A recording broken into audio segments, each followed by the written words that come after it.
now? No, nobody taught you. Okay, let me ask you, when somebody was teaching you, did you have a teacher who didn't even look your way? Anybody want to raise your hand? You had a teacher who didn't look your way? Right now? You had some? Okay. Did you have a teacher who could not teach you anything?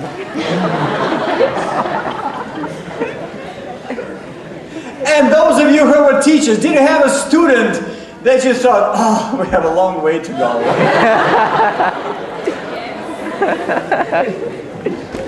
You know, you've just been through this little experience, and some of you really felt that somebody worked with you, somebody didn't work with you, somebody said, okay, no, this is a lost case. This is really a lost case. And you know, when we talk about the difference between a good teacher and an excellent teacher, there are a few things that we can identify. And thing number one, if you decided to be a teacher, you have to have a passion for teaching. You have to have a passion for teaching. It means that if you were to choose from different fields of life, from different walks of life, what to do, you should definitely tell in the heart of hearts that teaching is the one thing you'd rather do than anything else in this world. You know, it happened to me when I was not planning to be a teacher. It happened to me when I thought that teaching in a school was a failure for an interpreter. I thought it was somebody who could not make it good as a translator. They go to teach at school. That was my belief.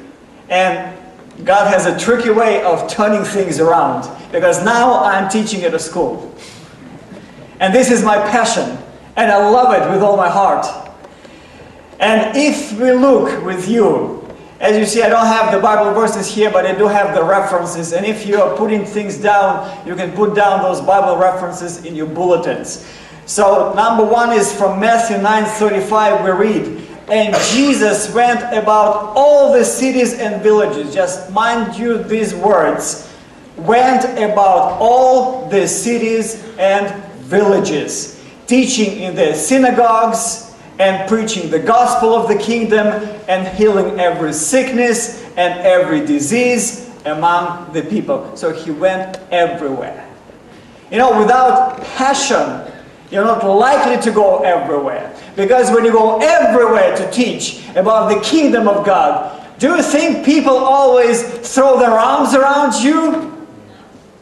Do they always give you a red carpet reception? No way.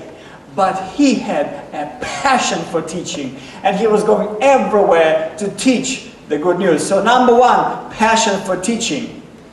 Number two, when you come to your learning center, to your classroom, do you always feel that your teacher really loves you? No. No. Okay, this is my daughter says no. She's in my school, okay? I need to talk to her more about it. That's right. Sometimes we don't feel that the teacher loves us. And yet, this is something that distinguishes a good teacher from a great teacher. Love for kids, love for students, love for disciples is an essential ingredient of a good teaching. Unless you love your students, you'll never make a great teacher. I'm sure when Andrew's teaching his Bible study, he loves everybody who comes to this Bible study.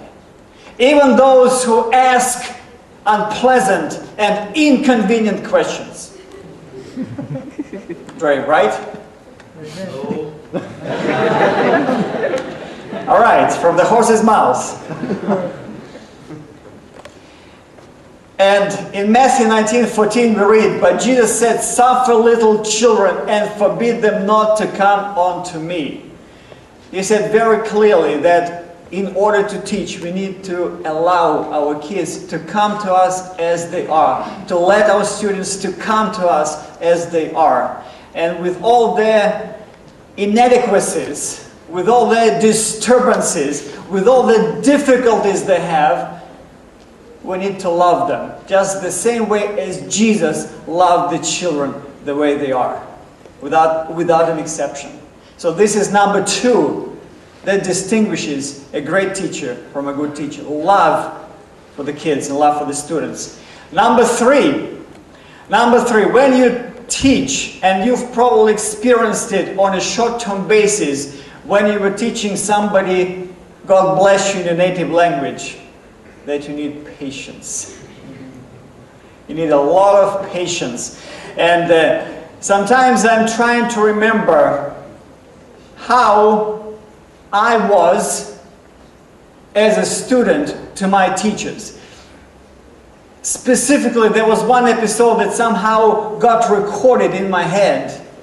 And it was already at the university. And I had a little bit of an ego problem. I wanted it either perfect or I didn't want it at all. And one day I come to the classroom, there were about 10 of us for an English class, and the teacher asked me to retell a little passage from Ernest Hemingway, Farewell to Arms. And I did not get prepared. And he asked me to retell it, and the rest of the group is waiting, and I'm sitting, and my lips are zipped up. Because I want it either perfect, or I don't want it at all. And you wouldn't believe it, for 10 minutes, the teacher was patiently waiting for me and encouraging me. Len, would you please try to say it? Would you please? Okay, let's just start with this. It was very quiet, very calm. And he gave me 10 minutes to start. You know, patience is really a virtue. It's really a virtue. And in different situations we see how it's working and sometimes how it's not working. Has any one of you been to marital counseling? Marriage counseling? Anyone? Okay, I wasn't. And I still have a wife. But you know what? I know one thing they say, that husbands should not teach their wives to drive. You know, I'd like to invite here Ike and Nikki, please. Would you please come here? Because we would like to see how this is really working. Okay, this is your Mercedes. And for a moment, Ike and Nikki will be our temporary husband and wife.